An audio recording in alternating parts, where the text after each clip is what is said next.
Assalamualaikum warahmatullahi wabarakatuh. Jumpa kembali bersama saya Istiqlaliyah dalam Info Jatim edisi 6 Mei 2023. Pada edisi kali ini kami akan menyajikan beragam informasi dan kegiatan di lingkungan Pemprov Jawa Timur dalam sepekan. Di antaranya, Gubernur Hovifah lakukan sarapan bersama penyintas konflik Sudan, UPT Perlindungan Anak dan Perempuan Jatim diresmikan, serta Diskominfo Jatim melakukan seleksi calon komisioner Komisi Informasi. Dari studio Dinas Kominfo Jatim, inilah Info Jatim selengkapnya. Kita awali dari info agama. Sobat Jatim, mengawali hari pertama masuk kerja setelah cuti Lebaran, Gubernur Jawa Timur Hovifah Indar Parawansa dan Wakil Gubernur Jawa Timur Emil Elestianto Dardak menggelar kegiatan halal bihalal dengan aparatur sipil negara di lingkungan Pemprov Jawa Timur dan juga para bupati dan wali kota se-Jatim. Halal bihalal berlangsung di dua tempat, yakni Komplek Kantor Gubernur Jatim dan Gedung Negara Gerahadi Surabaya. Berikut liputannya.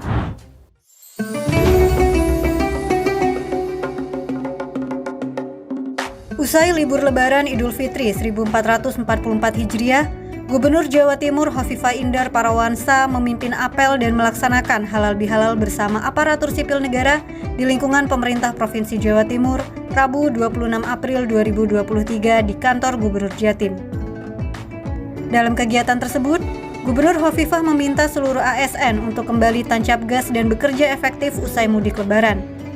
Ia menegaskan bahwa seluruh jajaran Pemprov Jatim mulai hari pertama kerja sudah kembali bekerja efektif produktif kecuali bagi yang mengambil cuti. Kemudian di siang harinya, Gubernur Hovifah kembali mengadakan acara halal bihalal di Gedung Negara Gerahadi Surabaya. Gubernur Hovifah mengundang para bupati dan wali kota se-Jawa Timur. Suasana akrab dan guyup tampak saat para tamu secara bergantian bersalaman dan bermaaf-maafan dengan Gubernur Hovifah, Wagub Emil Dardak, Ketua Tim Penggerak PKK Jatim Arumi Basin, dan Sekda Prof Jatim Adi Karyono.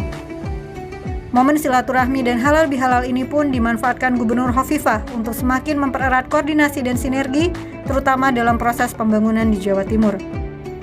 Dari Surabaya, Tim Info Jatim melaporkan.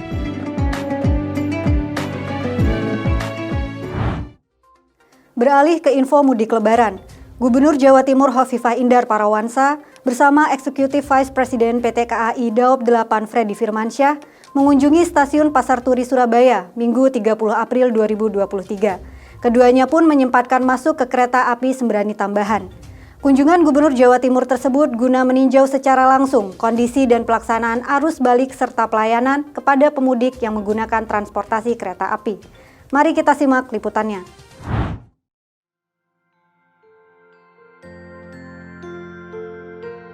Menjelang berakhirnya masa libur panjang sekolah dan arus balik Lebaran 1444 Hijriah, Gubernur Jawa Timur Hovifah Indar Parawansa meninjau kondisi keberangkatan penumpang stasiun Pasar Turi Minggu 30 April 2023. Dalam kesempatan tersebut, Gubernur Hovifah menyapa sejumlah penumpang yang berada di dalam dan luar gerbong kereta Sembrani Tambahan serta memberikan bingkisan makanan ringan kepada sejumlah ibu dan anak. Menurutnya, dari berbagai perhitungan angkutan darat, udara, dan laut, penggunaan kereta api mengalami kenaikan secara persentase paling tinggi di Jawa Timur. Pada arus mudik tahun ini, dibanding tahun 2022, kenaikannya mencapai 42,93% atau kalau digenapkan mencapai 43%.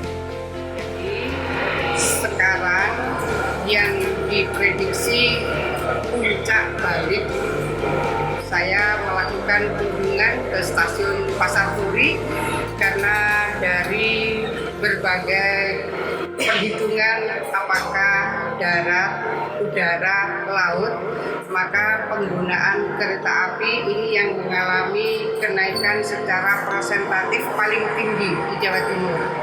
Pada arus mudik 2023 dibanding dengan 2022, kenaikannya 42,93%. Berdasarkan data pada hari ke-17 masa angkutan Lebaran 2023 atau H+7 Lebaran, KAI Daop 8 Surabaya mencatat sebanyak 24,761 pelanggan tiba dan 20.112 pelanggan yang berangkat dari wilayah Daop 8 Surabaya. Kedatangan tertinggi tercatat di Stasiun Surabaya Gubeng sebanyak 8.041 pelanggan, Stasiun Surabaya Pasar Turi 7.035 pelanggan, Stasiun Malang 5.309 pelanggan, dan selebihnya tiba di Stasiun Daops 8 Surabaya. Dari Surabaya, tim Info Jatim melaporkan. Berlanjut ke info pemerintahan. Gubernur Jawa Timur Hovifah Indar Parawansa, Sabtu 29 April 2023 pagi, memimpin upacara peringatan Hari Otonomi Daerah ke-27 di halaman kantor Gubernur Jatim Jalan Pahlawan, Surabaya.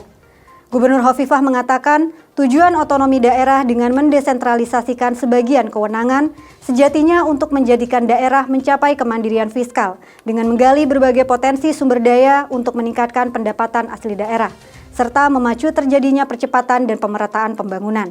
Berikut informasi selengkapnya untuk Anda.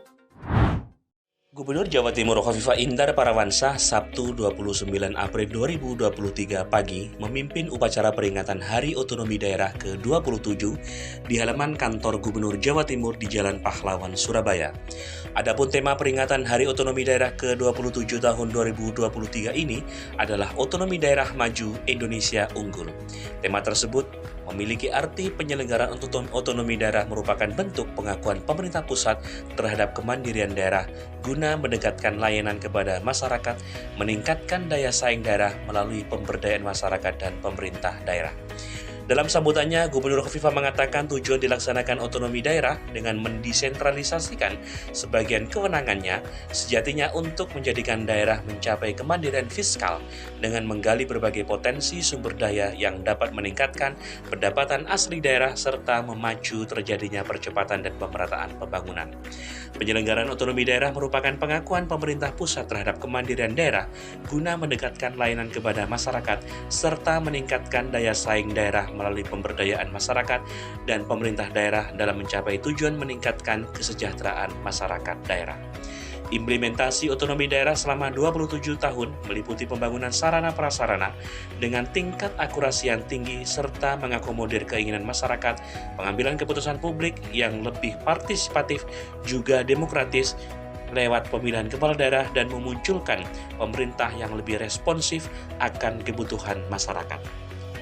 Dari Surabaya, tim Info Jatim melaporkan.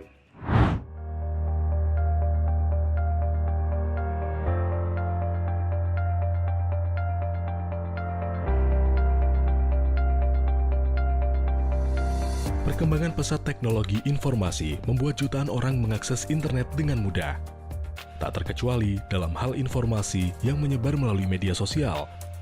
Hampir 70% penduduk Indonesia aktif di media sosial dengan waktu akumulasi mengakses internet lebih dari 8 jam per hari. Namun, tingkat literasi digital masyarakat Indonesia masih di level sedang, dengan indeks 3,49% dari nilai maksimal 5,0%, dan 60% dari pengakses internet terpapar informasi hoax. Hal ini tidak bisa dibiarkan terus terjadi. Terlebih, informasi hoax ini banyak menyebar di kalangan muda-mudi generasi penerus negeri ini. Dinas Komunikasi dan Informatika Provinsi Jawa Timur hadir memberikan solusi untuk menangkal informasi hoax. Melalui klinik hoax menjadi salah satu pelayanan bagi masyarakat untuk mengetahui kebenaran informasi yang diterima. Masyarakat dapat memastikan validitas atau mengetahui informasi tersebut hoax, disinformasi, fakta, atau ujaran kebencian melalui website klinikhoax.jatimprof.go.id dan jaringan KIM. Saya sering banget mendapatkan informasi hoax di media sosial. Di grup WA, saya sering menjumpai informasi yang tidak begitu jelas sumbernya. Bahkan ada ujaran kebencian di dalamnya.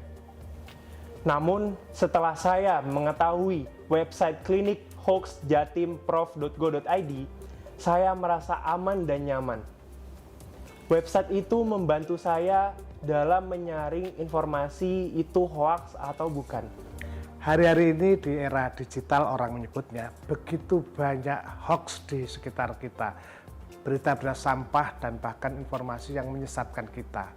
Kalau kita mau benar, maka mari kita belajar bersama mendapatkan literasi yang memadai melalui klinikhoax.jatimprof.go.id. Kami akan terus berinovasi dan mengembangkan aplikasi Klinik Hoax, serta mengupayakan pelayanan terbaik yang dapat diakses secara mudah dan cepat oleh masyarakat guna memerangi hoax dan ujaran kebencian. Sobat Jatim, Gubernur Jawa Timur Hovifah Indar Parawansa menggelar sarapan bersama dengan 21 warga Jatim yang dievakuasi dari Sudan. Tiba dan ditampung sementara di Asrama Haji Sukolilo, Surabaya, Minggu 30 April 2023. Ke-21 orang tersebut terdiri dari 18 orang dewasa, 1 orang anak-anak, dan 2 orang balita.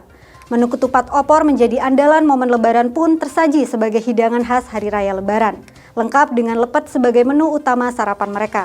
Berikut hasil liputannya. Gubernur Jawa Timur Hovifah Indar Parawansa menyambut WNI yang dievakuasi dari konflik di negara Sudan. Sebanyak 21 warga Jawa Timur tiba di Asrama Haji Surabaya Minggu 30 April 2023 untuk dikembalikan pulang ke daerah asalnya masing-masing. Gubernur Hovifah mengatakan, pihaknya sudah melakukan koordinasi dengan KBRI baik di kota Khartoum, Sudan maupun KBRI di kota Riyadh, Arab Saudi mengenai proses evakuasi WNI khususnya warga Jawa Timur.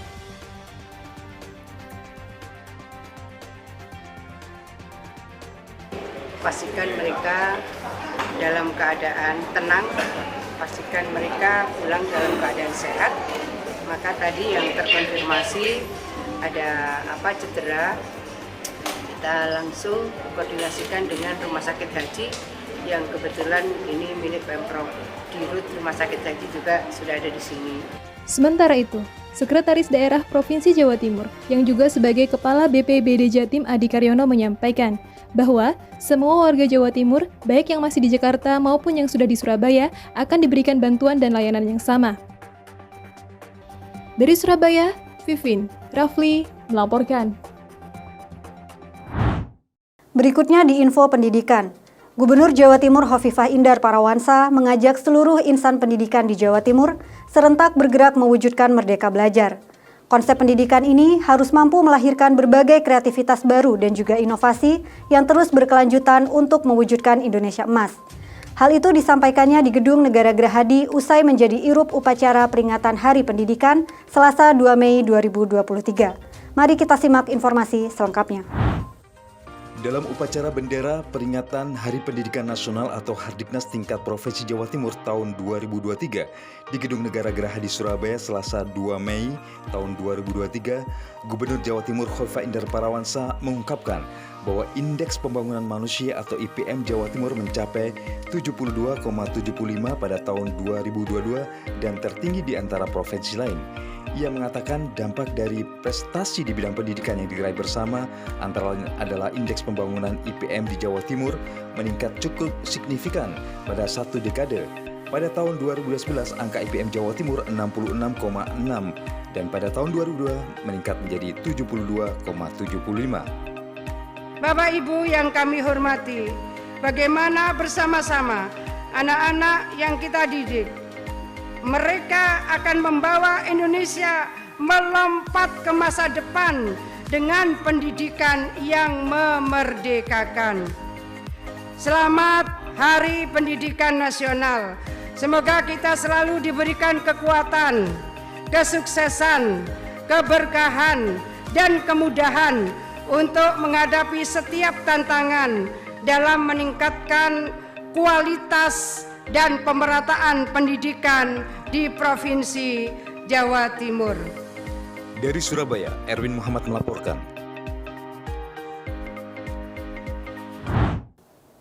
Beralih ke info sosial. Gubernur Jawa Timur Hovifah Indar Parawansa meresmikan Gedung Unit Pelaksana Teknis Perlindungan Perempuan dan Anak serta Pusat Pembelajaran Pemberdayaan Perempuan, Dinas Pemberdayaan Perempuan Perlindungan Anak dan Kependudukan DP 3AK Provinsi Jawa Timur. Gedung tersebut berlokasi di Jalan Arjuno nomor 88 Surabaya dan diresmikan Minggu 30 April 2023. Gubernur Hovifah mengatakan dengan diresmikannya gedung ini, seluruh pemangku kepentingan diharapkan berkomitmen serta memberikan penguatan pemenuhan dari fungsi gedung serta fasilitas yang ada. Berikut liputan selengkapnya. Gubernur Jawa Timur, Hovifah Indar Parawansa meresmikan Gedung Unit Pelaksana Teknis Perlindungan Perempuan dan Anak serta Pusat Pembelajaran Pemberdayaan Perempuan, Dinas Pemberdayaan Perempuan Perlindungan Anak dan Kependudukan Provinsi Jawa Timur di Jalan Arjuno nomor 88 Surabaya, Minggu 30 April 2023. Dalam sambutannya, Gubernur Hovifah mengatakan dengan diresmikan Gedung Perlindungan Perempuan dan Anak serta Pusat Pembelajaran Pemberdayaan Perempuan Provinsi Jawa Timur ini mengajak seluruh pemangku kepentingan berkomitmen serta memberikan penguatan pemenuhan dari fungsi gedung serta fasilitas yang ada. Kepala DP3AK Provinsi Jawa Timur Restunovi Widiani mengatakan, Gedung UPT Perlindungan Perempuan dan Anak serta Pusat Pembelajaran Pemberdayaan Perempuan Provinsi Jawa Timur ini terdiri dari 3 lantai dengan 25 ruangan. Gedung ini pernah dikunjungi Kementerian Pemberdayaan Perempuan dan Perlindungan Anak serta dijadikan studi banding oleh provinsi lain. UPT PPA ini memberikan 11 pelayanan dengan moto tangkas dan tuntas. Dari Surabaya, Info Jatim melaporkan.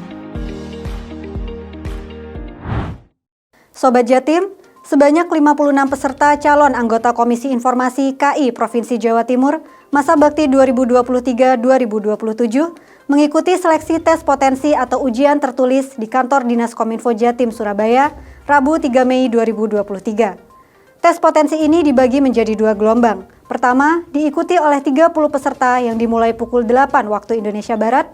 Kemudian gelombang kedua diikuti oleh 26 peserta yang dimulai pukul 13 waktu Indonesia Barat. Pembagian tersebut berdasarkan nomor urut masing-masing peserta. Berikut informasi selengkapnya.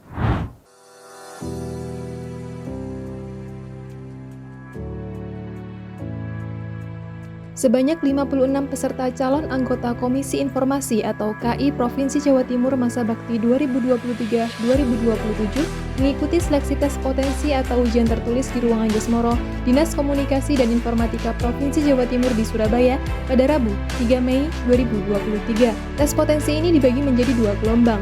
Pertama, diikuti oleh 30 peserta yang dimulai jam 8 pagi. Kemudian gelombang kedua diikuti oleh 26 peserta yang dimulai jam 1 siang. Pembagian tersebut berdasarkan nomor urut masing-masing peserta. Tes potensi berupa 25 soal pilihan ganda dengan batas waktu 50 menit dan 3 soal esai dengan batas waktu 25 menit, sehingga total keseluruhan waktu pengerjaan selama 75 menit. Kegiatan tes dibuka oleh Wakil Ketua Tim Seleksi Calon Anggota KI Provinsi Jawa Timur Joko Saryono. Dalam sambutannya, ia menyampaikan terima kasih kepada peserta tes atas partisipasi mereka dalam proses seleksi calon anggota Komisi Informasi Jatim kali ini. Dari Surabaya, Vivin Wahyu melaporkan. Sobat Jatim, demikian beragam info Jatim edisi kali ini. Saya Istiqlaliyah pamit undur diri dari hadapan Anda. Sampai jumpa, salam optimis, Jatim bangkit. Wassalamualaikum warahmatullahi wabarakatuh.